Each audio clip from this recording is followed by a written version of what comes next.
All right, here we go. Ladies and gentlemen, good morning. It's now 10:10 a.m. here in New York City. And of course, I have a guest today who is all the way in London or somewhere on another part of the world, 5 hours or 6 hours ahead. I want to introduce everyone. And if I mispronounce your name, please correct me. I don't have a problem. I say Hindi Najan, Hindi Najman, or Hindi Najan. I know something is silent. It's just pronounced Nyman. So Hindi Nyman is perfect. Wow, that's beautiful. All right, can I call you Hindi during the interview? Perfect. Mhm. All right, cool. All right, so today we're gonna have a very frank conversation about the Bible and scholarship, archaeology, whichever direction we go in. But before we go, I want you to introduce yourself. Usually the host will tell you your accolades and what school you went to. I want them to hear from out of your mouth. What is your scholarship and what is your favorite area or your area of expertise? Great. So thank you. And thank you for the opportunity to talk to you and to your community and to think with you about the Bible. So I'm a professor of Hebrew Bible and ancient biblical interpretation. My position is it's a statutory professorship in Oxford, which means I'm hired to do research and to teach and lead a new generation of graduate students and postgraduate students towards their futures, and to really build and grow the field of what we broadly call biblical studies. I also started a center in Oxford called the Center for the Study of the Bible in the college that I'm at, called Oriel College. It's one of the oldest colleges in Oxford and in England. It's a place where we think across religious traditions, Judaism, Christianity, and Islam. And it's a place where we think about the importance of the Bible and biblical interpretation, the manuscripts, history, language, interpretation, and much more. Philology, right? Literally the love of language, but it's really the use and development of Hebrew, Aramaic, and Greek as essential biblical languages. So my area of expertise, I would say, is threefold. So I teach Hebrew Bible or Tanakh or the Old Testament. There are different ways in which this collection is named, and they're not exactly the same, right? The collections aren't exactly the same, as you know. The Old Testament is not exactly the same as Tanakh. But I teach the Hebrew Bible texts in their context, in their historical, religious, and linguistic context. One area that I'm deeply committed to is understanding comparativism, that is, comparing Judaism and Christianity, or comparing the biblical materials in the Greco-Roman world, or in the Persian period, or in the ancient Near Eastern materials, Mesopotamian materials, that I think fundamentally we can't understand the biblical text if we don't understand the world in which they were written and rewritten and interpreted and transformed, even within the Bible. The second one, which leads me to my second point, from the earliest time I can remember, my fascination with the Hebrew Bible was in the history of biblical interpretation. It could have been Grapes of Wrath, right? It could have been, it could have been Steinbeck, it could have been Milton, it could have been Shakespeare, it could have been John Donne. But from a very, very early stage in my life, I was fascinated and transformed, almost mesmerized by interpretation, which for me is an essentially musical dimension, that it's about liturgy, it's about prayer, it's about performance, it's about song, and it's about sharing that song and disseminating that song to a future generation of students, of children, of grandchildren, of community members. So that's the second part. And the third part is really the history of concepts. So the areas I worked on is the concept of authority. How do you argue for an interpretation as authoritative? How do we talk about revelation or a prophet or an oracle as authoritative? How do we understand a ritual practice, right? Whether it's fasting, or song or meditation. How do we understand those practices, not just as authoritative, but also, and this is a big word for me, efficacious. Like, how does our prayer change the world that we're in? Now, of course, that transformation can be something we study as historians, but it can also be something that we try to explain to people we're studying with or people we're teaching. I'm really committed to taking very seriously the ways in which our ancient friends thought and wrote and performed the prophetic or the liturgical. So that's led me to understand figures like Moses. I wrote a book about Moses and how Moses can continue to be channeled in later texts that are said to be Mosaic, but Moses had died centuries before, right? So how is it possible to say that this is Mosaic? Or how is it possible to say that this is authorized by the figure of Jeremiah, right? Or Jeremiah to be invoked, for example, in the Epistle to the Hebrews, Jeremiah 31 is invoked all over the text. How do we do this? And there are later texts that even say it was written by Jeremiah or Ezra or Jesus or Moses. So that's the last part. I would call it concepts because I'm interested.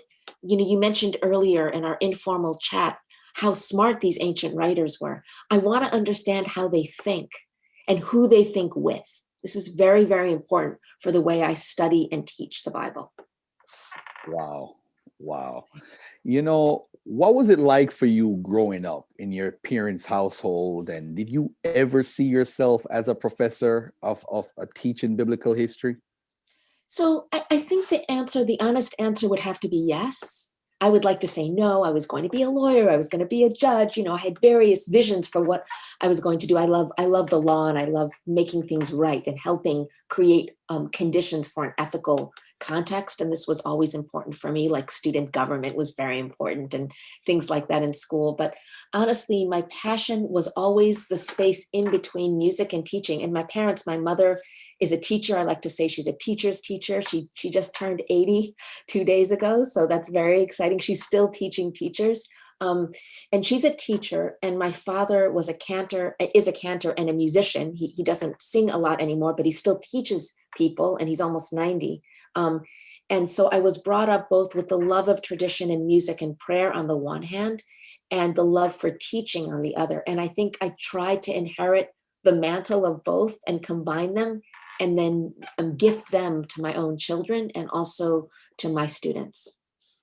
Okay. So in your early years of your growth as far as going to school, who were some of the scholars? I mean, you mentioned some stuff earlier, but who are the scholars that Yeah. you worked under or looked up to as Wonderful. far as scholars? So if it's okay, such a great question. I'd like to answer it in two ways. I'd like to answer it with the people that taught me, but I'd also like to answer it with my heroes who taught me, who didn't teach me directly, but I only read their work as readers. So my teacher, my supervisor at Harvard, and I read his work long before I came to study with him at Harvard, is named James Kugel, whom I'm sure you've heard of. And he's a wonderful man, a wonderful scholar, but he transformed the field and he brought it to life. And the reason I studied with him was the two books he wrote just as I was coming to study with him. One is called The Idea of Biblical Poetry, where he studied the form of biblical song. And he also wrote about biblical song as vibrant and dynamic and transformative, all the time giving new life to song and how that works. So he studied the form of song. He located historically in ancient Near Eastern practices of writing poetry, and he compared psalms to other forms of poetic song that he studied.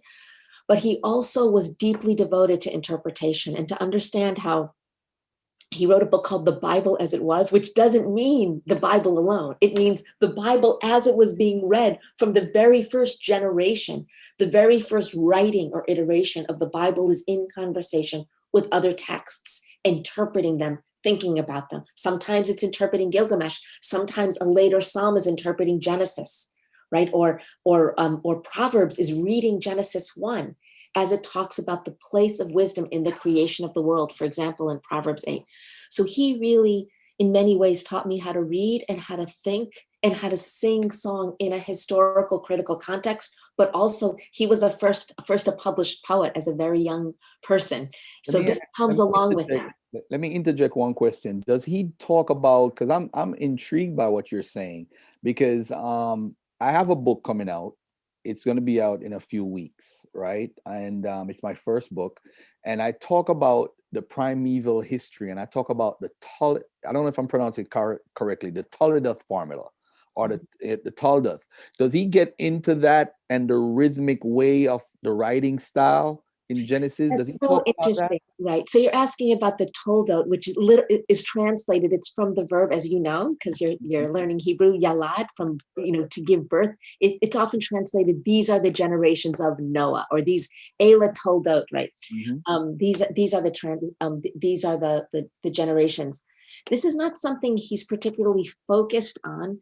Someone who tragically died recently is a guy named Gary Knoppers. I'm doing a big session for him in a few weeks, which I'd Where are love to you do invite you where are to. you doing that at? Where are you doing that at? In Oxford, but it'll be on Zoom, so you can come, of Oh, I course. would love to Yeah, see it. of course you're I invited saw to. his work.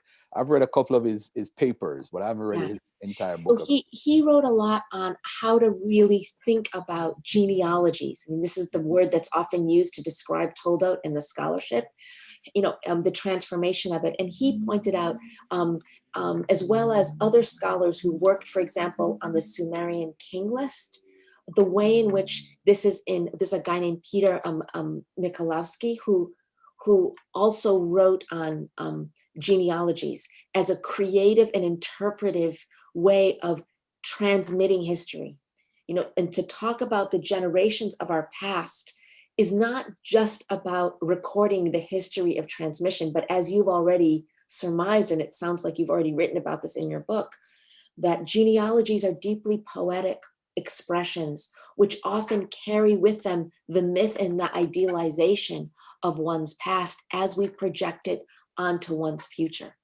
So it's not something specifically that James Kugel wrote on, but he certainly thought about it, and he thought about even prose as heightened prose and poetic. And Gary Knoppers is another place I would go to think about these very rich genealogies, and two other scholars, Sarah Yaphet and Hugh Williamson. So one hero of mine is James Kugel.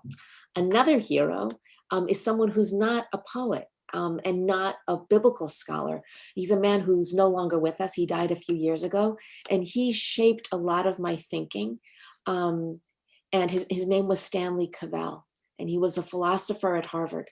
And he wrote about perfection, and he wrote about writing, and he wrote about how to think about language as an ordinary language philosopher.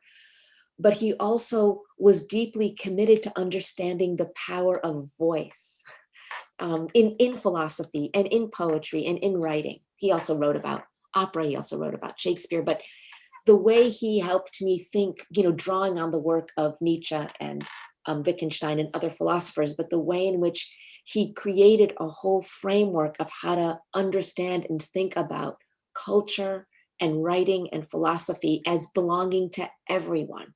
He didn't read the language of Nietzsche as being elitist. He understood this is about everyone who can achieve the level of being, a great human being.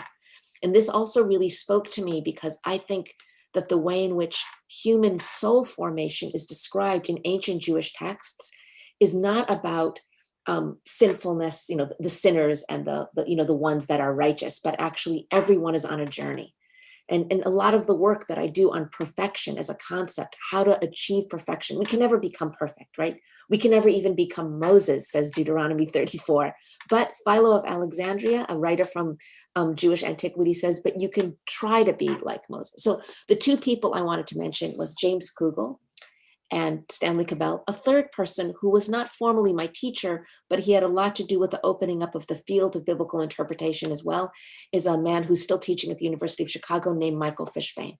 And he really thought a lot about interpretive traditions. There are other teachers and other friends that have had a big impact on my own life and have opened doors for me in ways that are profound, like Florentina Garcia Martinez and John Collins from Yale and others. But those people, especially Stanley and Jim, were the two main forces that continue to fill my life with inspiration and hope. Readers, the question also is ideal, like heroes. Who are my heroes, or who are my best teachers? So there's certain people who taught me how to read. The medieval Jewish rabbinic figure Rashi is a medieval exegete, and in many ways he taught me how to read and how to read carefully. He also showed me the art of collection. So in his own interpretation, he both needs to be understood in the medieval period, very influenced by Christians around him that were reading in particular ways, looking for the simple sense of the text or the sensus literalis. On the one hand, what we call pshat, not exactly the same, but looking for the plain sense, but also looking for a richer interpretive context, which is called midrash. And he inherits that with him and with his own writing. Nachmanides is another medieval figure who thought both mystically and creatively and literarily about how to read. From antiquity, I've been studying now for many years the writings of a man I just mentioned, Philo of Alexandria, who wrote in Greek for a Greek-speaking community. And I was really struck by how deeply Jewish his thinking is, and yet the way in which he combined that thinking, inheriting it from the biblical traditions, and Greek thinking, Western tradition, and what that did to the ancient Jewish traditions. And I don't think it's a fake imposition or assimilation. I actually think it's about the building and the growing of cultural traditions. And of course, out of that culture was also Paul and other early Christian traditions. So how to appreciate and understand a larger and wider cultural context for surviving or protecting a tradition, but also the way in which that tradition grows. So I call that a reciprocal dynamic, or if we can use the metaphor of pollination, cross-pollination. The Greek tradition influenced the Jewish tradition influenced the Greek tradition, and it moved forward. And new concepts were developed as a kind of reading of earlier texts. And this is what I've called in the book that I'm hopefully finishing across this next year, called Vitality of Scripture. So what I mean by vitality is the way in which these texts grow and move and transform forward, right? So yes, of course, we can talk about the past, but I'm also interested in the way in which ancient texts, especially the Dead Sea Scrolls or Philo of Alexandria, some of these Toldot texts are great examples. The way in which they show you the backdrop or the landscape, and then take you forward into a new future and create a new line for you. You get a genealogy in Ruth. You get it in the Chronicler, right?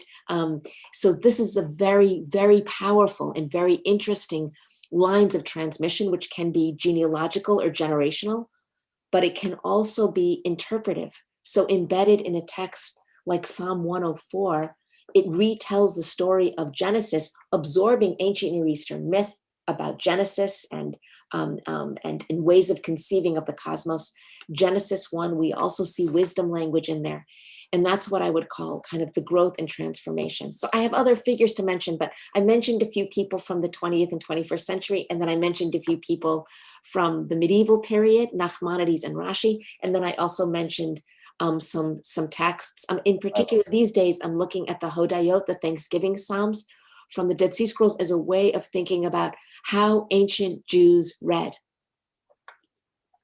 Wow. Wow. Did you guys get all of that, man? Oh, man. This is going to be a long answer also, but it's very important. I heard this question on another interview that you did, and I thought I should ask you this. This is 2021. How should we approach the studies of the Bible, whether we call it the Torah, the Tanakh, the Old Testament? How should we approach it in today's world? Yeah, that's such a great question. And I think this last year, we've seen so much death, and we've seen so much trauma. We've seen so much turmoil in the United States, especially. It's been a very hard year, and I don't think my answer to your question is the same as it would have been if we spoke a year ago.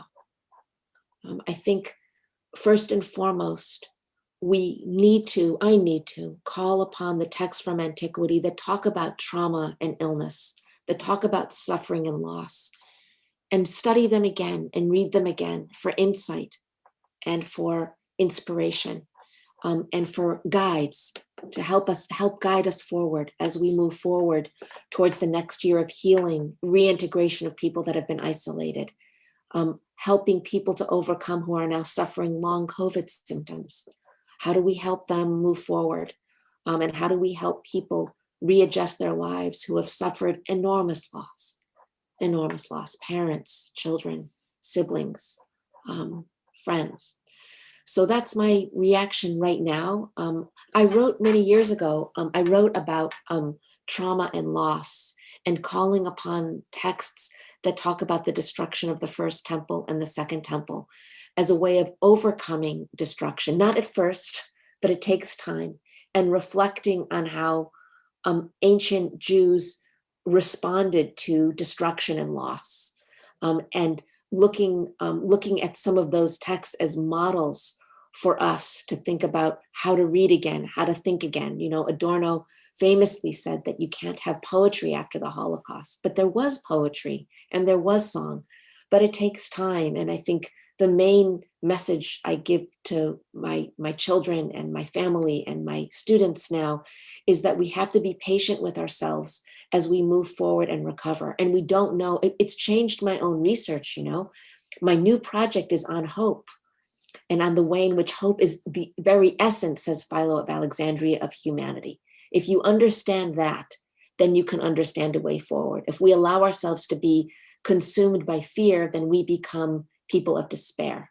So I think, now it doesn't mean that I'm not interested in lots of other questions about composition and interpretation, and I'm super interested in how to think about the Dead Sea Scrolls and integrating them in biblical studies. I mean, we could talk about that for hours, but the most urgent matter right now, when I speak both to lay people and to scholars, is to say we have to think about how to move our field forward, how to hope again, and how to rebuild our own research, rebuild our own lives.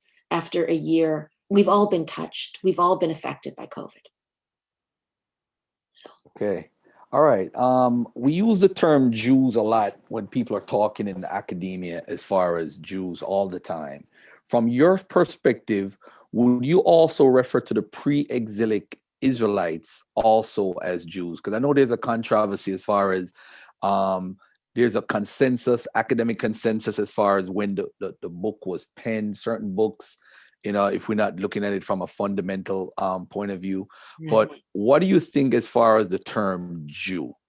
Right. So I think that unlike, I mean, I have many colleagues who would agree with this and others who would disagree, but I'm happy to, you know, continue to think with them. I think to talk about Tanakh or the Hebrew Bible as Jewish scriptures is very fair and very honest. First of all, these texts are preserved, transformed, edited across centuries and centuries of Jewish writing and scribal efforts. And Christian scholars who translated from the Hebrew to the Latin and to the Greek and to the Syriac, right? This was done with an understanding that these are Jewish scriptures that are being preserved. I don't have a problem talking about the Jewish people or Jewish texts or Jewish traditions as a way of thinking about the Tanakh. I think to talk about ancient Israelite religion, I would say that's part of ancient Judaism, but it's equally part of early Christianity, right? So I think about these texts and the history of the formation of these texts in conversation with the growth and the development of the very peoples, the very religions, the very denominations that inherit and preserve the texts. It's a way of acknowledging the history of tradition and transmission, but it's also a way of being honest about how we got here and how we got to the place that we're at. I think insisting on not calling these texts Jewish, there's something wrong. I mean, I would say, for example, you know, the servant songs in Isaiah are Jewish texts, but they also come to be Christian texts, and they're read differently in Jewish and in Christian communities. This does not mean that I'm uninterested in ancient Israelite history. I'm very interested. I think we have to ask ourselves, though, what are we looking for and what kind of information is given to us, both from the standpoint of archaeology and the standpoint of a textual tradition which has layers and layers of complexity. I wouldn't call it confusion. I would say that these are deliberately preserved. These traditions are preserved alongside one another and integrated with one another. And we see different strands of thinking, different aspects of a belief system, or rather systems, different conceptions of the deity, different names for the deity. This is all part of what I would call ancient Judaism. And I think Judaism started long before the rabbinic period. And we know this actually from the Dead Sea Scrolls, that the thinking and the development of Jewishness in the context of Alexandria or Rome, or earlier in the context of Babylonian exile, I think is part of a Jewish past, and it must also be part of a Jewish future. Wow, well said. All right. Okay, so this leads into a good question. Based on your studies, can you break down the stages now of Jew? I'm trying to do something chronologically in a sense so that the audience can see where I'm trying to give them a better understanding as far as understanding the scriptures.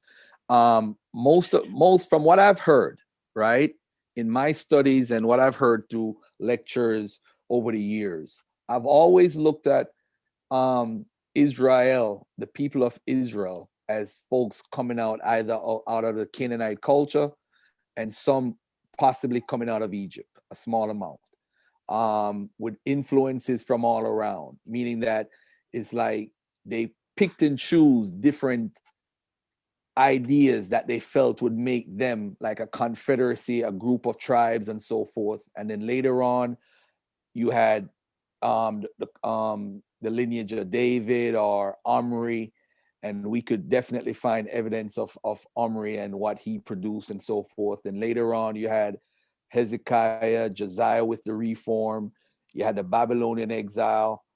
And then after the Babylonian exile, it seems like something else exploded on the scene as far as writings, as far as more storytellings, a different version. Then you find different, I mean, under the Persians, there wasn't much persecution of Jews per se, as it would be under probably the Assyrians, because the Assyrians were I just look at them as the evil people of the world at that time, but the Persians were more, I always tell people this: if there's a God I would definitely vote for as one of the best gods in history, I would say Ahura Mazda, because of how compassionate I look at the Persian god system, of how they treat the so-called people who they beat up. They allow them to worship their gods and so forth.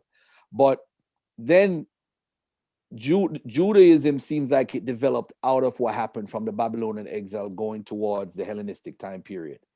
And then you had different sects, and you had the Samaritans saying it's Mount Gerizim, you had the Jerusalem, you had those little internal quarrels, who's right, who's wrong. Mount Gerizim got destroyed. Then you go into the Hellenistic period, the Hasmonean period, Hanukkah. You go into the Roman period, taxation. Everybody's getting all riled up. 70 AD, the temple fell. And then after that, the Pharisaic sect are the folks who used to who would be connected to, I think it's called the Gulat period from the BC era. I don't know if I'm wrong. You could correct me. You're the professor. You could correct me. And then those people developed into the rabbinical Judaism, pretty much from the Pharisaic sect and so forth. Then you had the oral Torah, and then everyone who claims some form of Judaism today is attached to rabbinical Judaism, the oral Torah, and the teaching some way, somehow, except for the Ethiopians.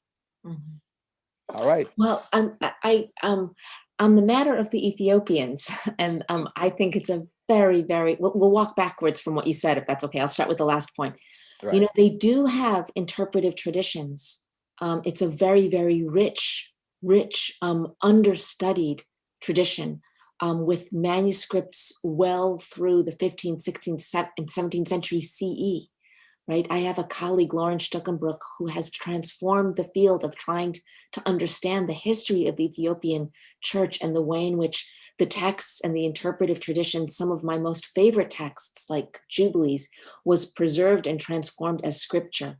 So the interpretive traditions, it is true that the Ethiopian church also is part of this growing, emerging scriptural collection and also interpretive tradition. So I wouldn't exclude it at all. And it's a fascinating project, which I want to suggest that you invite him for a conversation. Wow. He's now in Munich, also an American, but is teaching in Germany now.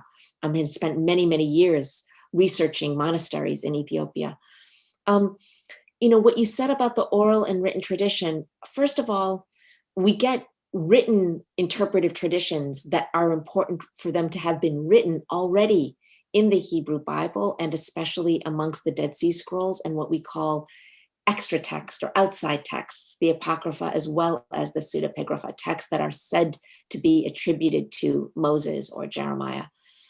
I don't think, and here I show myself as a student of James Kugel, but also and others, but I don't think we can separate off the interpretive traditions from written scriptures from the earliest stage. The earliest stage of writing shows signs of interpretation. This other idea also, which I've heard said before, so it's not that it's wrong. I just think it's more complicated. When you talked about, well, there were sects later in the Hellenistic period, I think what we see in like the Sinai pericope, Exodus 19 to 24, you see different traditions, priestly and non-priestly traditions, all integrated and sometimes even contradicting each other.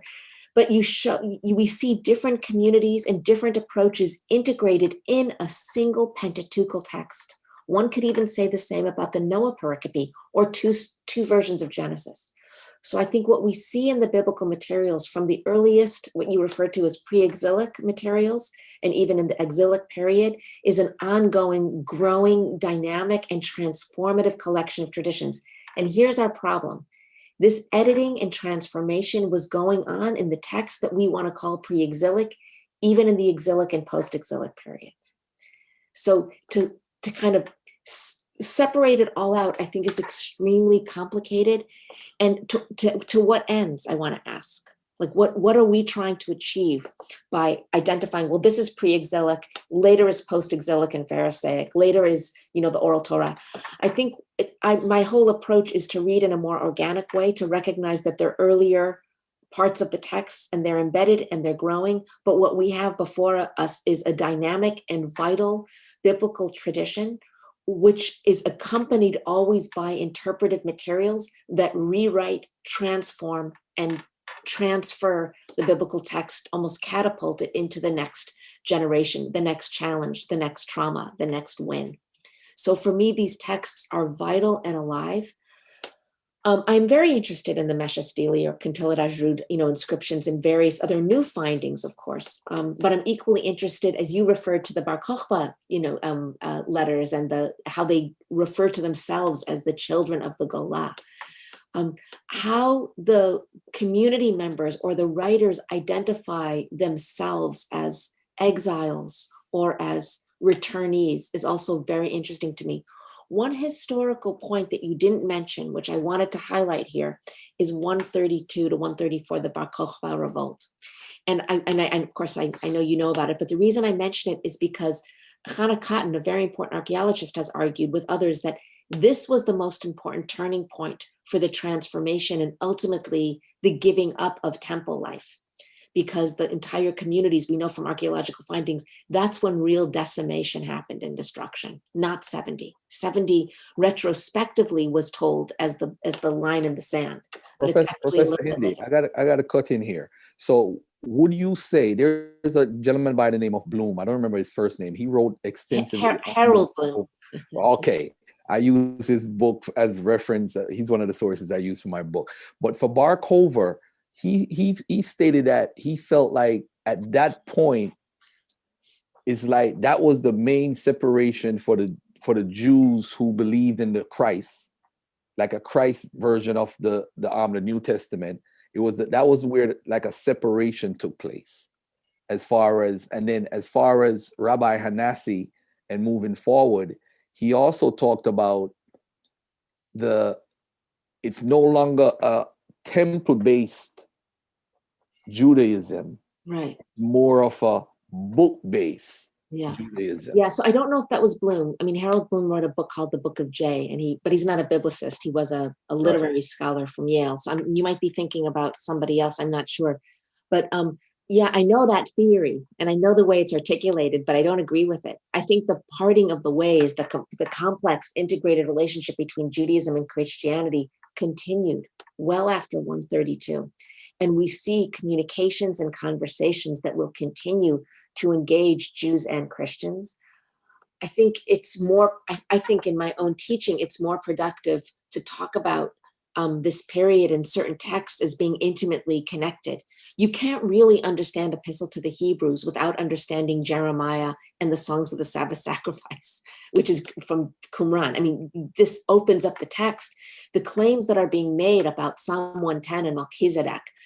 Also, we see texts from the Dead Sea Scrolls. These are not Christian specific interpretations, but rather Jews and Christians are inheriting interpretive traditions, and these are shared traditions. The fact that there was a lot of fighting and victimization on both sides in the early centuries, and then there was a lot of violence, across many centuries, fighting for who's right and who's wrong. That's a different conversation, right? A history of violence and destruction and hatred, right? And I think going back to my earlier conversation, I think if we focus more on hope, we could hate less. If we focus more on confidence instead of fear and insecurity, we could share more, and we could allow the other also to experience hope and conviction. But I wouldn't want to separate out Jews and Christians in that way. I also don't think that Jews ever became the people of the book in that way, or not more than Christians did. That's a way, I think, of enforcing a narrative that says that somehow spirit or prophecy went to Christians, and bookishness and reading and law went to Jews. There's law all over Paul, and it's important. The law is important in Paul, but there's also spirit and inspiration and authoritative reading and efficacious prayer that's all over Judaism. This idea that it became a temple-less tradition also is wrong. On the one hand, of course, they stopped sacrificing, but there's so much ritual that comes out of temple life that continues to be part of Jewish services to this very day. Much of the Yom Kippur, the Day of Atonement service, focuses on priestly atonement. It talks about sacrifice, but one prostrates oneself, one prays for a transformed self and a transformed soul, and for repentance, which comes straight out of Leviticus and Daniel 9. So the language of confession and the language of transformation and prayers that to this very day, morning, afternoon, and evening prayers, correspond to the daily sacrifices in the temple. So I wouldn't say that temple is dead to the Jewish tradition. You didn't quite say it like that, but an extreme form is that, well, it's about studying, but it's not just about studying. It's also about studying how to do a sacrifice correctly. That's holy work, to sit and study for hours and hours. And I want to ask you, why? Why would that be meaningful if the temple wasn't part of the culture? And the answer is, the temple is part of the culture. It never stopped being part of the culture, but it was transformed, almost, if we can use this word, sublimated into a different way of experiencing religiosity in exile, as a people of a diaspora that were displaced from their own homeland, often enslaved, often abused, often traumatized. But nevertheless, there was a tenacious commitment to use the text to continue to access the temple and access traditions of the past. So to say that something is Israelite and not Jewish is somehow to take something away from the Jewish tradition. To say that it has a historical past, but it's also relevant to Jewish and Christian tradition, of course, that's also correct. I'm not sure if I'm being clear enough in the corrective, but I'm also showing you another pathway with respect to the history of scholarship. And I too was trained in that tradition at Harvard with the ancient Israelite history, and I've come to think and rethink theories of settlement, and really ask questions about what are the questions we're asking the text, and why are we asking these questions? And what did the text actually give us as answers? And are we being faithful to the text that we read? And I don't only mean it in a religious way, I mean it in an honest way. Can we use the measure of facts? Are we trying to get at facts or the earliest texts? And is this actually the way the texts were disseminated and given to us to read and to think? All right. I hope everybody took all of that in. I hope everybody got their pen and paper out, man. This is a true professor here. The Dead Sea Scrolls, you talked about it a little bit. You got into Genesis and Jeremiah. How important? Because a lot of folks, there was a new find, I think last year, but we didn't pay attention to it with COVID, where they said there was some fake documents found, and then there was some real documents. So it's so confusing, but what's going on with the Dead Sea Scrolls, and how important was the find in 1947? Changing biblical scholarship. I want to answer you just asked me 3 questions, and I want to ask all 3 of them. 2 of them are shorter answers, and one of them is a very long answer. So the short answer is, again, another person you must bring to talk, His name is Eibert Tichelaar, and he's a Dutch scholar. I can send you his information, and he now teaches, he's a professor at the Catholic University of Leuven in Belgium. And he is the main person who has been identifying some of the forgeries that were at the Museum of the Bible. And he is a great paleographer, but he's also a great scholar of the Dead Sea Scrolls. And part of what's going on is people have imitated some of the scrolls findings, but the scrolls themselves, well over 1,000 identified fragments, are real. I've seen them, I've studied them, I've worked with them, and I've also worked with them digitally. The most recent find is a little bit of text from the prophetic materials. It's not like a super surprise, but it's interesting for people who are looking at the Septuagint, the Greek Bible, and the Hebrew Bible. And that just happened a couple of weeks ago, but they've known for a while, and they found some more fragments in one of the caves. So those are the two responses, the short responses. The big response is the Dead Sea Scrolls could not be, there isn't a more important finding for the study of the Hebrew Bible or Tanakh or Old Testament. We never had a treasure house of Hebrew manuscripts. We had Greek manuscripts. We have manuscripts from the medieval period, from the Cairo Geniza, and we also have other later biblical manuscripts, which comes to be called the Masoretic text, which we would call the Hebrew Bible, right? Sure, and that's a more complicated story, which I'm not going to go into right now, because there are various versions of vocalization, right? The vowels as well as the chanting and the history of interpretation of those texts. There's not a single Masoretic text, but there's also what we learned. Let me say 4 things we learned with the findings of the scrolls, and then I'm happy for you to ask me more questions. First of all, we came to understand the Hebrew texts, and that they were written not only with exactly the same text over time, but there's some variation, and yet there's still the identity. You can identify Jeremiah, even though there are variations in there are different versions that were preserved over time. But this really speaks to the point I mentioned earlier, right? These texts aren't fixed in time. They continue to be writing and growing in different communities. So a single textual tradition will continue to grow. It's not just a static fixed tradition. It's alive and it's growing with authoritative scribes who possibly were also priests, who understood their role was to preserve, to copy, and sometimes to also transform. Okay, so far so good? Okay. The next most important thing I want to say is we found the earliest interpretations of the texts, which means we thought these later Midrashic readings or New Testament readings were our earliest real expressions, but we saw already at the very same time that Daniel was being written and finished, there were also interpretive texts. And this goes to my second point, which I made earlier also, which is interpretation is as old as the biblical texts themselves. Third, we thought we knew we had a collection of Psalms. We had a collection of that we could pray and know, but we see from the Dead Sea Scrolls, the Great Psalm Scrolls has other psalms in it that we didn't even know, like the psalm called Apostrophe to Zion, which combines the Shema, Deuteronomy 6, with Psalm 137 and various passages from Isaiah, and performs in an acrostic, like Lamentations, a new song. These are tremendously beautiful songs and beautiful prayers.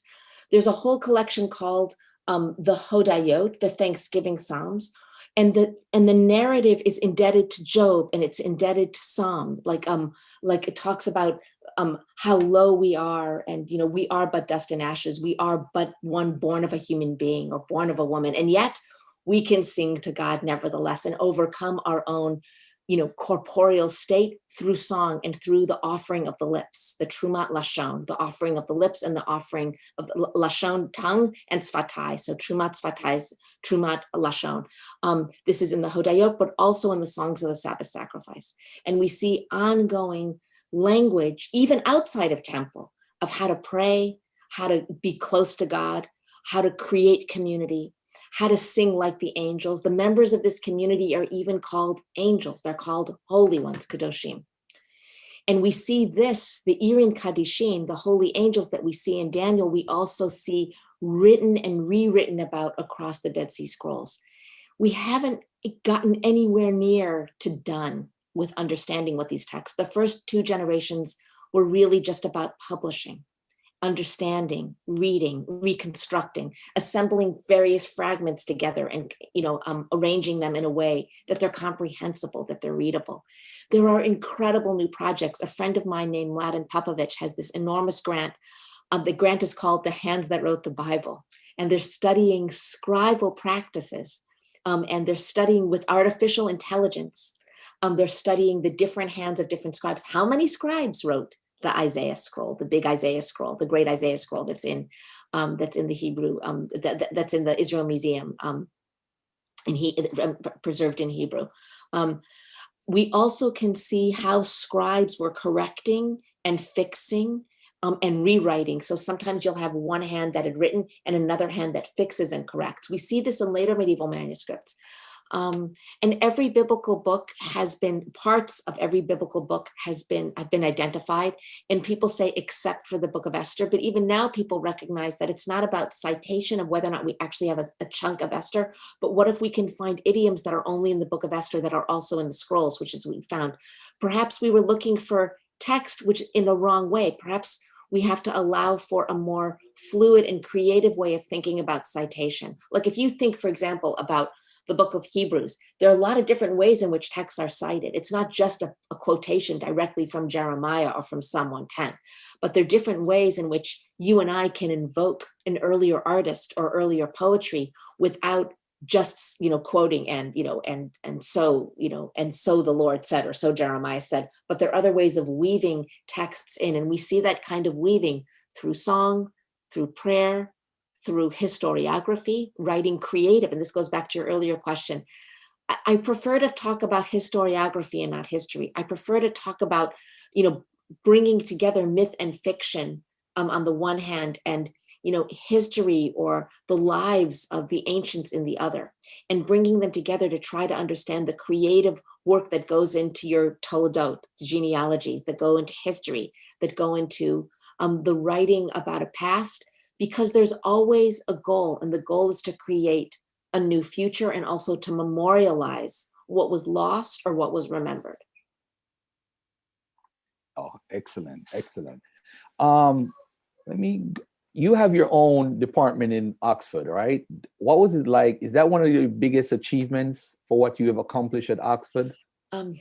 So I don't have my own department. I'm part of a department called Theology and Religion, and I also have a connection to Oriental Studies and also to classics there. And this is very important to me because I work across disciplines, and I also work with disciplines across the humanities and social sciences. So I'm interested in the way in which the Bible speaks to music and to literature and to art as well. My most important achievements would be my two children. I would say I'm very proud of them. Perhaps if I were to be asked what I achieved, they're wonderful human beings and I learn from them every day. I also would say in terms of achievement, I've written a lot of books and a lot of articles, and I'll continue to write those. But the most important thing for me is creating networks of conversation, is to helping students and colleagues and postdoctoral fellows come together and learn from one another and grow from one another, learning how to listen and learning how to discuss and learning how to share ideas. I don't think we own books and we own insights. I think we give our gifts and share our gifts. So I think the community I've created in all of the institutions I've been a part of since even graduate school at Harvard and at Notre Dame and Toronto and Yale and now in Oxford, I think that what I achieved in Oxford so far is the biggest intellectual community I was able to build. But I'm proud of all of the communities. And, I couldn't have done what I did in Oxford at Yale, and I couldn't have done at Yale what I did. I started an interdisciplinary center called the YSAP, and now it's called Archaea, with colleagues to try to understand ancient Judaism and the Greco-Roman world and early Christianity. And that was specific to that institution. I think Oxford right now is ready for a big and profound commitment and contribution to thinking about the contribution of the Dead Sea Scrolls to biblical studies. I work closely with my colleagues who work in Eastern Christianity as well as Western Christianity, so like Syriac as well as Greek and Latin. I work with my colleagues in New Testament. We just had this enormous conference called Apocalyptic Thinking, right? So how do we think about apocalyptic texts across religious traditions? And I think that's, if I've created more life to my field and more very gifted students, and my students have just created new pathways for the field now, even early graduate students at their master's degree or at their doctoral levels. I'm so proud of them. And I feel that my job is to help them find an independent voice, which of course it can speak to the field, but also transforms the field. It's a big task, right? To be my student. And I ask a lot of them, but they always come through, and they're just wonderful. So I feel legacy is in one's own children and one's students more than anything else. But I do hope that my writings also are read by people and touches people deeply. Out of all of the work I've done, I guess I'm always most excited about the new work that is to come. I'm proud of the work I did, and I think it's important. My students who come to work with me, they know that they need to read the past work in order to understand where I am now. And I think that's a normal thing, but I'm most excited about what is yet to come. And that, Okay. to me, that's an expression of hope. Okay. Let me get to this question, because I have a few questions that's kind of unorthodox to ask you about Hebrew. I'm going to ask you about the tradition of speaking and writing Hebrew from the times of Rashi and Maimonides and so forth. But before I get into that, years ago, I heard Israel Finkelstein and William Dever speak about William Dever. I mean, his quote is like, the search for the patriots is done. You know, he said it's over with. When we look at the folks like Abraham, Moses, and Jacob, and speaking about historicity, does historicity matters when it comes to etiology? Because nowadays scholarship will say, hey, these figures are eponymous ancestors.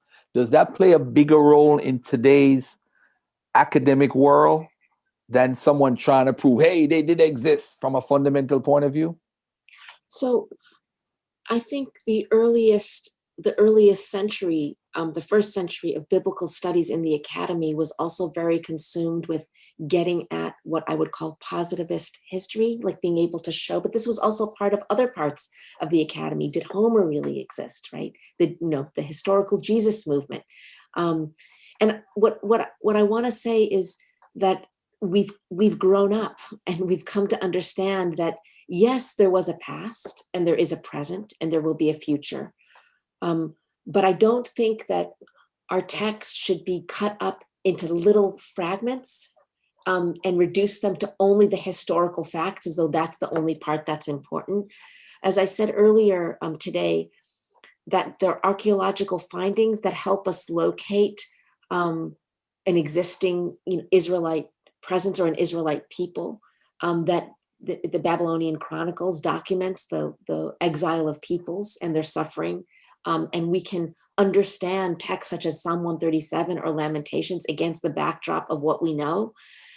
I don't think that the study of Abraham, reducing Abraham to an historical figure, and if you can't prove certain historical facts about his existence, then somehow the text is not worthy of study or prayer or teaching. I think the texts need to be understood as collections of mythological pasts that talk about myth of origins, that understand ideal types and ideal figures in order to teach a history of perfection, of faith, and of the shaping of community. So yes, there are traditions that were inherited. Do I think that there was an historical Jeremiah or a figure that maps onto the figure of Moses? I think probably, but I don't think we can tell you who that Moses was. And yet the traditions around the figure of Moses tell us a lot about the life and breath of the human beings that inherited, transformed, and disseminated these traditions, and use them to create an ethical world around, in antiquity, so about musar, about being reproached or rebuked, and teaching people how to behave well. In some ways, we would recognize that as ethical, and other ways we would recognize behaviors that they engaged in as unethical. but we think about the way in which they describe their behavior, and we can mark the history of the development of characters from the past and learn from them and learn from the way in which ancient Judaism was formed through these figures around interpretation and around historiography. I'm not sure if that totally gets at your point. I know about William Deaver's work. What he gave up on, in some sense, is the starting point. I'm not sure the questions were the right questions. There were questions that came out of a desire to identify and to find and to kind of say, this is the real Abraham. And what if we don't find that? What if we can't articulate that original moment? Is that all that's left for us of biblical tradition? And I would say absolutely not. I mean, there are over 2,000 years of transmitted texts, edited, refined, interpreted, corrected, changed. How do we understand that? Is it the word of God or is it the word of people? And I would say yes. Of course, it's part of a tradition, a religious tradition that, by the way, won't only be transformed in one direction. It'll be transformed and inherited in multiple directions. And we need a modicum of humility when we read these texts and we try to understand the past. There is so much that we can't understand, but there's a great deal that we can understand. And I think we continue to grow, and we need to continue to think with historians and with archaeologists, not only in the field of biblical studies, but also in other related cognate disciplines, so that we can work and understand the new insights of how to read, how to think, how they thought, and how they wrote history. And I think, going back to your interest in genealogy, I think that's a great example. Because to read and understand genealogies is not to actually understand the particular number of years or the generation, but it's to understand the whole picture. We need to be more supple and more subtle in our thinking about how to read these texts from antiquity. Beautiful, beautiful. I got a question for you, right? You wrote about Ezra IV, what we call Esdras or Ezra IV. Or second Esdras, yeah. Esdras. Are you referring to the one that was written in the 1st century, around that time period? Right. So there's Ezra Nehemiah, and then Mhm. there's also a text which is a deuterocanonical text, which was included in the Catholic Bible, called 4th Ezra, or in the Latin, it's called 2nd Esdras. This text says that it's written during the time of Ezra and Nehemiah, but it wasn't. We know that it was written in the aftermath of 70, but it says that it's written by that Ezra, but it also says that it's written by an angel called Shealtiel. It also says that it also seems there are a number of different voices that find their way into this text: Ezekiel, Job, the daughter of Zion, Moses, and of course the biblical Ezra and Uriel, the angel who helps teach him and guide him. I looked at this text for 3 different reasons. One is that it claimed to be about the destruction of the first temple, and I had written a lot about the destruction of the first temple and trying to understand how the Ezra traditions continue. The second is that it's very interested in Ezra as a scribe, but Ezra as a scribe who was also a prophet. And I was interested in studying and thinking about the fact that prophecy didn't end when it's said to have ended. Right? It didn't end with Haggai, Zechariah, and Malachi, but rather inspiration and the oracular continued on, not only in the Christian tradition, but also in the Jewish tradition. And how was that possible? And my answer in my book was that revelation continued even in the face of destruction, but it changed. So maybe we didn't talk about a band of prophets, but we talked about a band of scribes. Maybe we didn't talk about Ne'um Adonai, thus says the Lord formulations, but we talked about angelic revelation through a mediator, and not as a lesser form, but also as a divine form. We might not have talked about new scripture, but we talked about new interpretation. Or we called new interpretation old interpretation, that it's already in the text. So I studied the text of 4th Ezra. So our earliest manuscripts are centuries later, but many scholars, and I'm included in that community, understand that 4th Ezra was written somewhat in the aftermath of the destruction of the Second Temple, and trying to offer continuity and possibility and hope even after destruction. So there are questions: how could I go on with destruction? Asking God, why did God abandon God's people? Asking, what about burned scriptures? Are scriptures no longer there? And Ezra in this book says, no, of course they're there. They're immutable because they're from God. And then they are revealed again, and he experiences a revelation like Daniel, and also apocalyptic vision like Daniel. but the protagonist says, the angel says, but you'll understand what Daniel didn't understand. And this is part of what I mean by a forward moving gesture. Mhm. The reason I brought up Second Esdras, by the way, Mhm. and if you notice, I'm calling it Second Esdras now instead of Ezra IV. I'm doing that on Yes, purpose because there are people in my community who are part of the Lost Tribes movement. yes. They use Second Esdras, and the term in, I think, Second Esdras 1340 talks about Arzareth. They use this Arthareth and said, hey, Ezra told us about Arthareth. Arthareth is America, and that's why we're here and we're fulfilling prophecy. And so some people in my community think Second Esdras was actually written by Ezra, and they think it's referring to them as far as Arzareth. What do you say to that? Right. So first of all, there is a long tradition going back. There's Yaakov Dweck, who's a scholar at Princeton, who wrote a book about Ezra traditions all the way through the many centuries after its composition. Um, and to be sure, this text, like many others, have been used to actualize and articulate an identification with a past and a way of talking about oracular or prophetic insight towards a future. And I do know of this tradition. I understand why. It's an incredibly powerful text. It's a text which has had an enormous impact on Christianity and Rabbinic Judaism. And each tradition has its own way of identifying with it because it's so powerful and so transformative. I also think that it gives us an eye into understanding how powerful scribalism became also in Judaism. Because it was through, remember you said before about the people of the book, and I said, well, yes, but it's also the temple and it's also ritual. But it's also the case that scribalism and scribal culture became the most important way of preserving tradition. And repeatedly in this text, it's referred to as Ezra the scribe. He's referred to as a Moses-like figure. He said, you're the only one who's left to us among the prophets. This is in 1242, calling him the word Navi in the Syriac. He also becomes an angel-like figure at the end. He's transformed he goes up with the ones who are like him.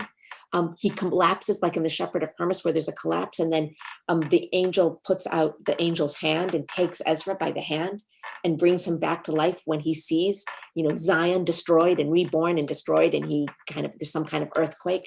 It's a very powerful text.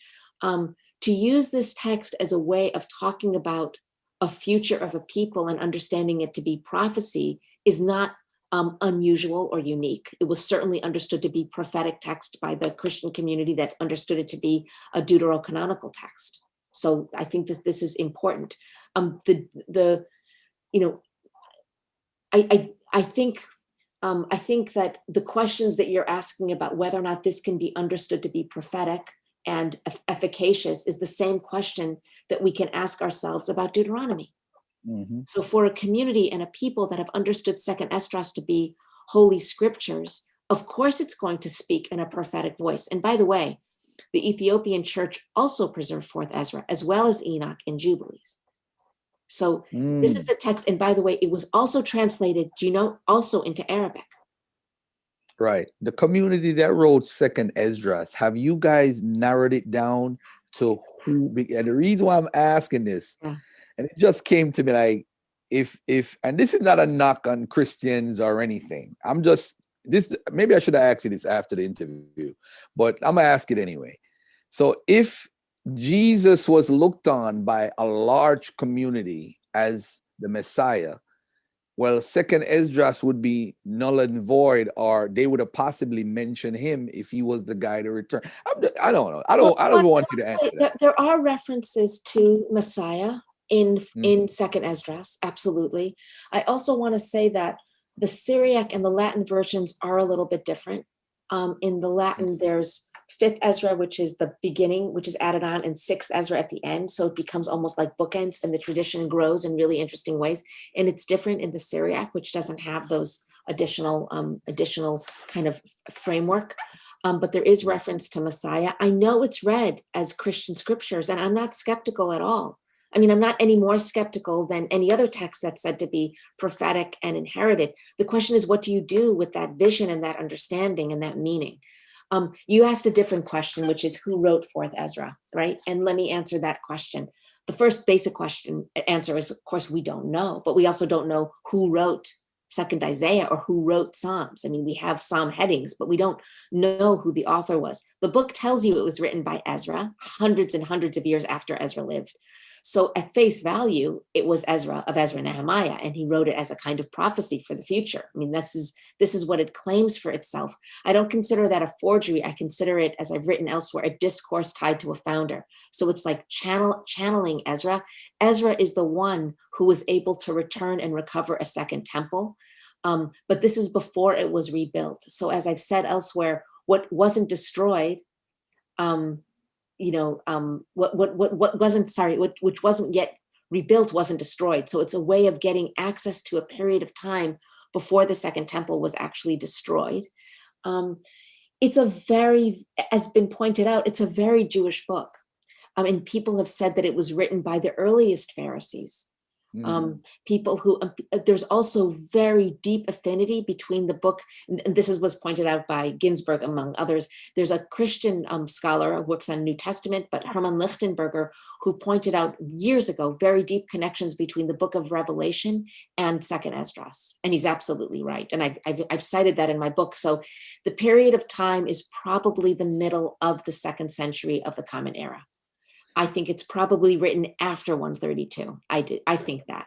Okay. But it's not written that much after. It's written long enough after the destruction of the Second Temple that people can talk about it and remember it and find hope. I mean, I think for those of us that have seen destruction and experienced destruction, you can't just start writing about it in the aftermath. But it's a book that's trying to process destruction and understand. Okay.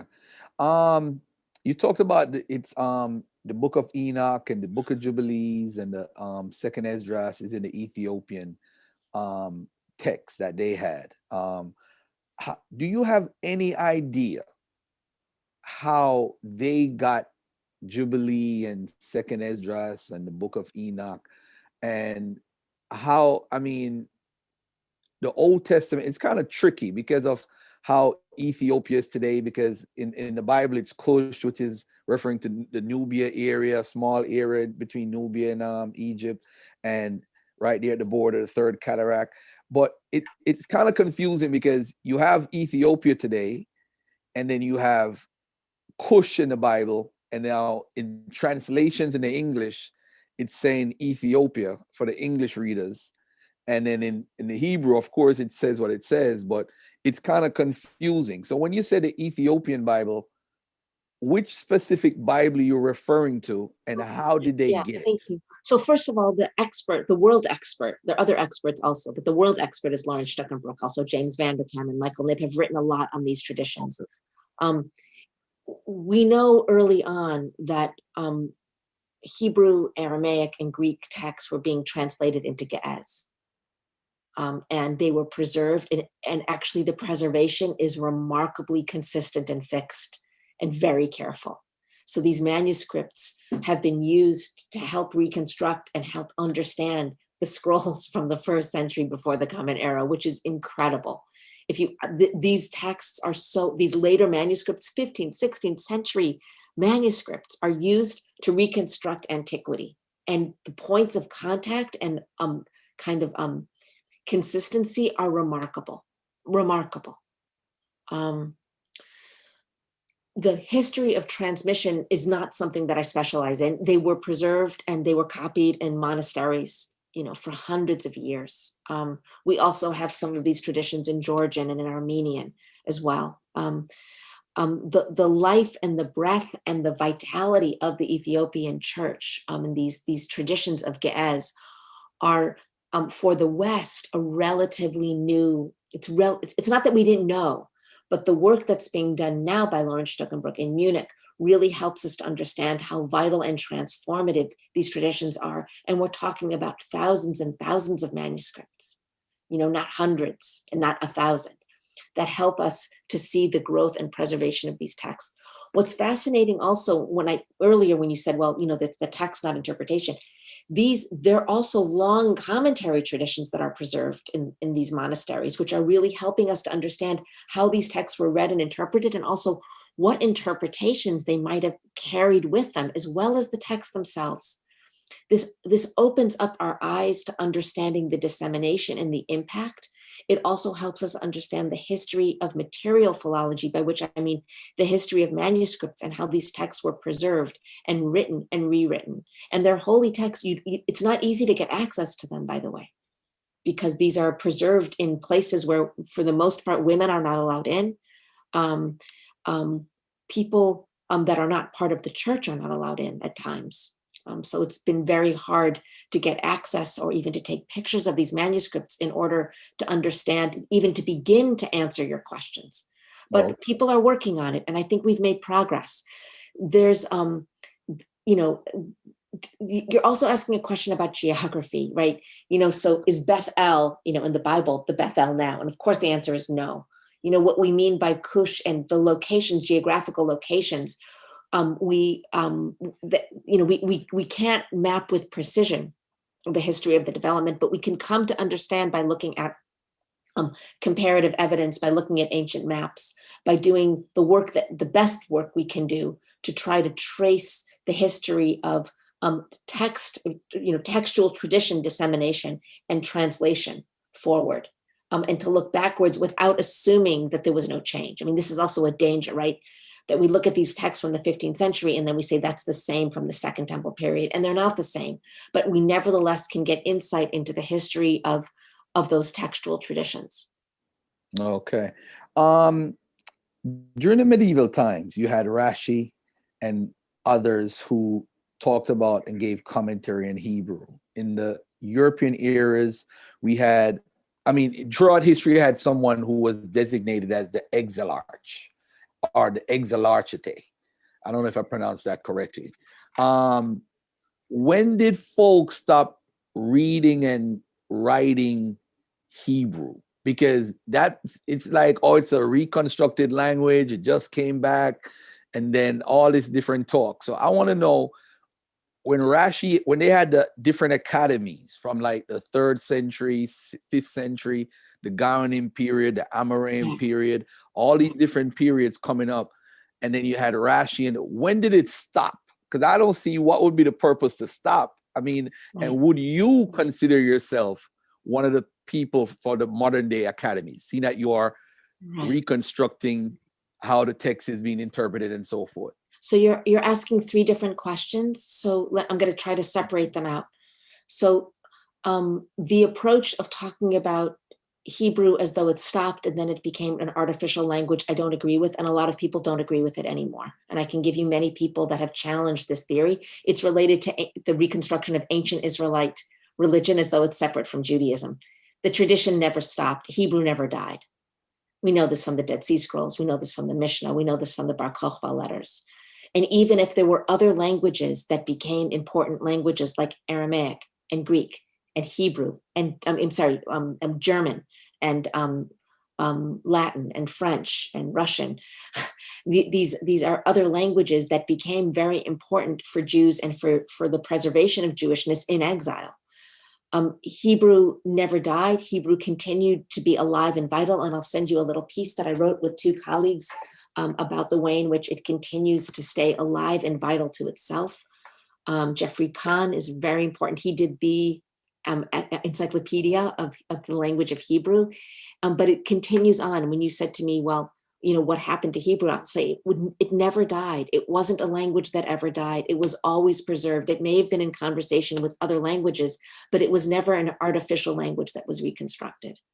It was always a text that was read and reread and studied, a language, that was read and reread and studied and transformed, and also absorbed other languages, like the Hebrew word for nature in the period of Maimonides, when it was translated from Arabic, was teva, but that's a new word. And there are new words in Hebrew, even to this very day, there are new words that are absorbed into Hebrew, like televizia for television, although I think there actually is a Hebrew word for it as well. And I make it as a joke, but it's actually not such a joke.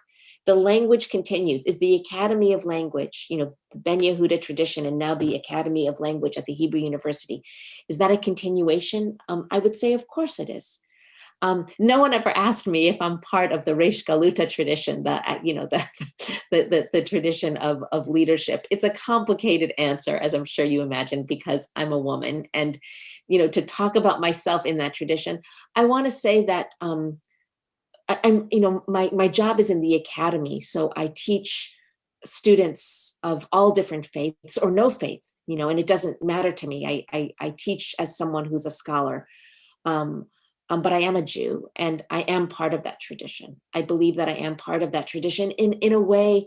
I mean, it's a lovely question. Your question surprised me. And I kind of want to say that I am, but it's a complicated answer for me. But I will stop with I am. I mean, I think it's true that I am, and I am part of that tradition, but I'm not a rabbinical figure. My sister is a rabbi. She's actually an Orthodox rabbi. I come from I mentioned that my father was a clergyman, and I'm very close. Many of my students are ordained priests, ordained ministers, and ordained rabbis. So I didn't go that pathway. So that's another reason why I want to hesitate, because I didn't move in the direction of being a religious leader, but rather a scholar. But in the tradition of scholarship, yes, I feel part of that tradition, and I hope I do so in a way that's relevant and accessible to people of all faiths. I'm sorry? Go ahead. Yeah, and there's one more part that you were asking. So commentary tradition. So I know people say the first commentary is Rashi, but we have commentary that goes all the way back to the Second Temple period. Arguably, in the book you mentioned, Second Esdras, there's what is the pesher? What is the interpretation? We already have that. And if you go back, we already have the interpretation of Jeremiah and Daniel explicitly. Is that commentary? What about the pesher when you have a passage, pesher Habakkuk, when you have a quote from Habakkuk, and then the people ask, well, how is that meaningful? What does that mean? And the people from the Dead Sea Scrolls, the people behind the Dead Sea Scrolls answered.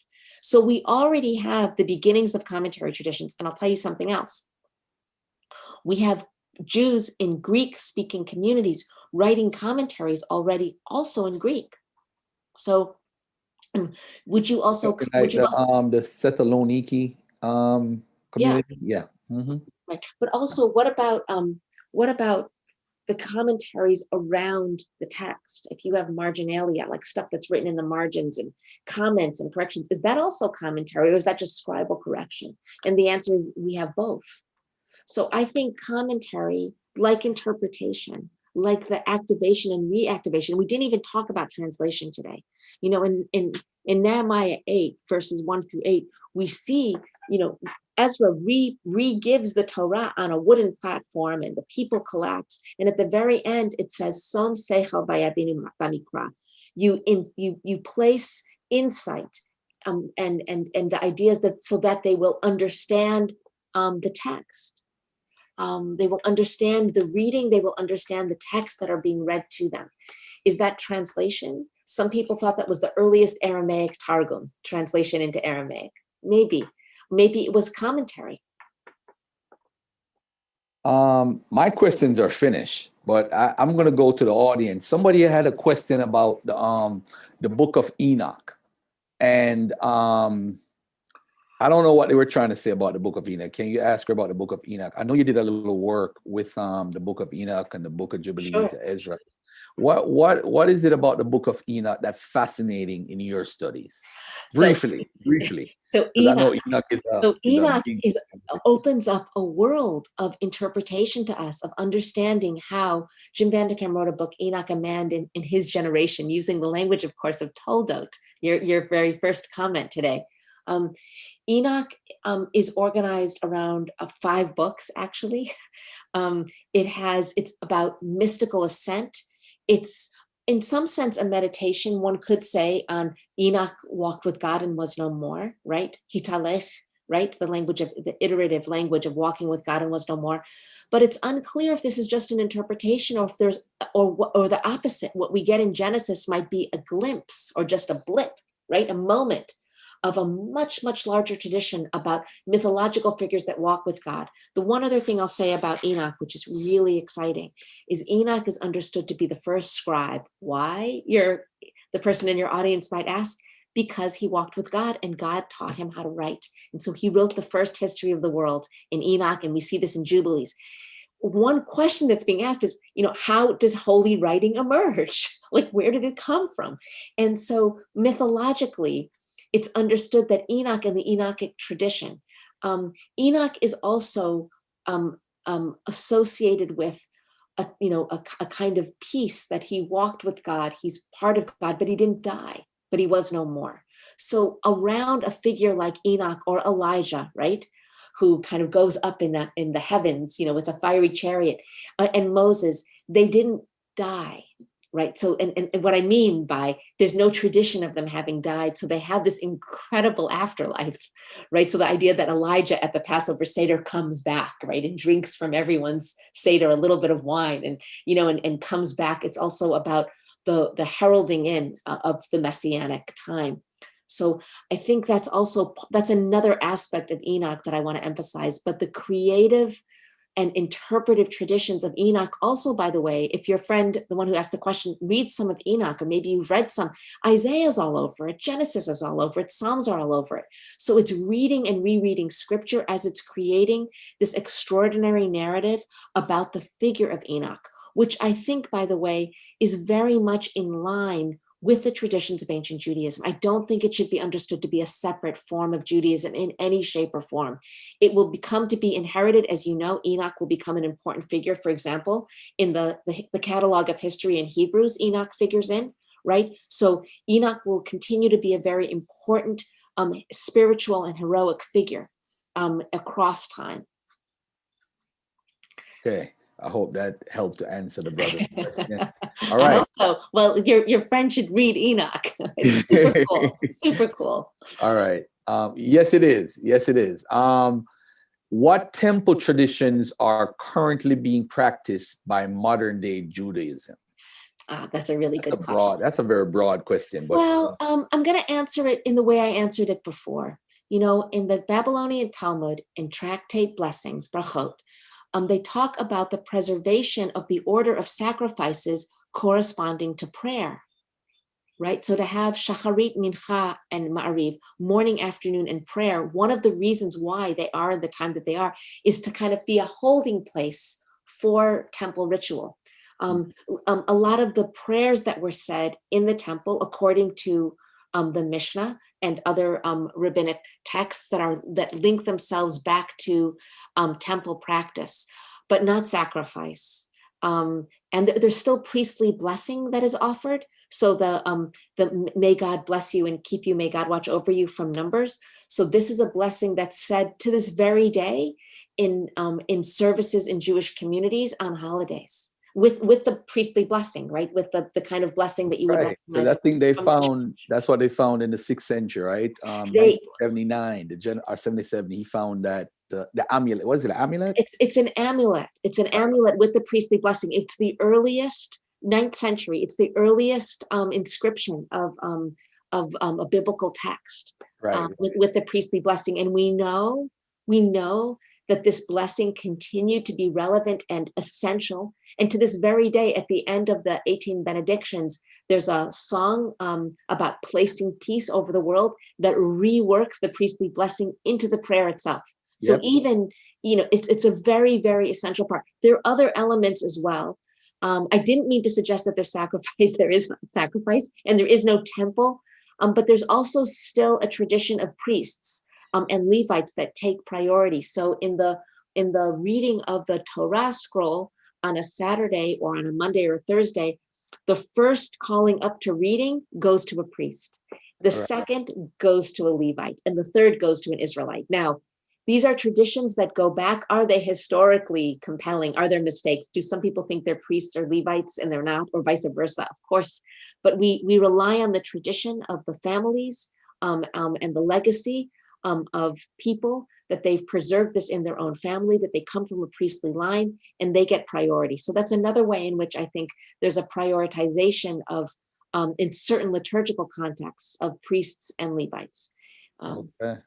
What are you working on right now? As I know you said you're gonna have a Zoom, something with a Zoom. You have to invite me to that. You have to invite. Everything. You're invited to Only everything. only if I could ask 3 questions. Can I ask 3 questions? Of course. What so other than that lecture and you have a book you're trying to finish in the next probably 12 months, what else are you working on? Right. So I'm working on the ways in which groups of psalms and poems are part of a kind of organic whole. There's a cycle of reading, and to understand how that's a therapeutic practice. The writing and the reading itself, already in antiquity, was part of a transformative experience for the members of the community, and how the texts teach you that. That's one thing I'm working on. I'm also working on how to integrate the Dead Sea Scrolls into biblical studies better. And I'm doing this with a few colleagues, especially with Ibert Tichelar. How are they named? How should they be included? How can we read them? How can they teach us about biblical studies? And to say that they shouldn't be a separate part of our field, but they're an integral part of biblical studies, both for Old Testament and for New Testament. Yeah, and the third thing is I'm thinking a lot about history and hermeneutics, which goes back to a number of your questions. I've got a new article coming out with my colleague from Zurich, who's also someone you should talk to and bring on. You would love having him, Conrad Okay. Schmid. We just wrote an article about how to think about hermeneutics and history in the reading of P and non-P materials in the Pentateuch, especially in Exodus with the plague texts, and how to understand compositional history, which is not only pre-exilic, but it doesn't make it a lesser text. It actually makes it a vital text. Right. I have a question regarding the songs of the Song of the Sea and the Song of Deborah. But before I do, I have a Pastor Bennett asking a question. Does the guest see the scribal copying of the scriptures as normal for preservation and minor scribal errors as common to copying by hand? Wait, I'm sorry. What was the first part? Does the Um, guest see? Go ahead. the scribal copying of the scriptures as normal for preservation, and Yes. minor scribal errors as common for people Yes. who copy by hand. Yes, that's right. That's right. And you know what? What's super cool, if you look at the Dead Sea Scrolls, and you can go on the Google Docs or the Levi, the Leon Levy Dead Sea Scrolls site, so you can go and see this on Skype. Right. The You see Israel the Antiquity. scribes who corrected. You see the scribes that corrected other scribes' work.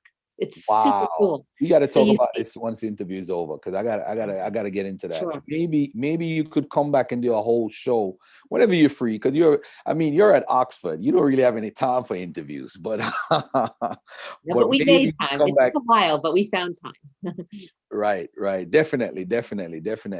Let me see if there's any more questions, because I don't want to hog the mic and ask only my questions, because I got 100 questions. But let me ask you this. Moving forward with the Dead Sea Scrolls and all these things, I've some of the stuff you said today is really mind blowing, because you talked about psalms and different psalms with songs.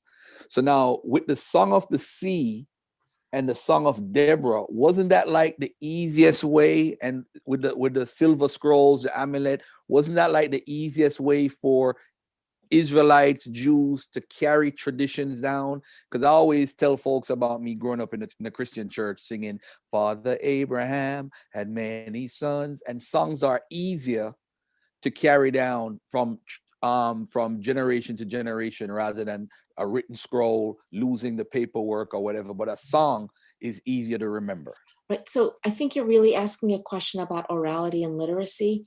Mhm. Um, I I would say that what we know is that these songs were sung and they were performed, Mhm. and they were transmitted, and they have a lot of oral elements. The history of preservation of Tanakh is also the history of the preservation of that tradition. And we see this from vocalization and cantillation.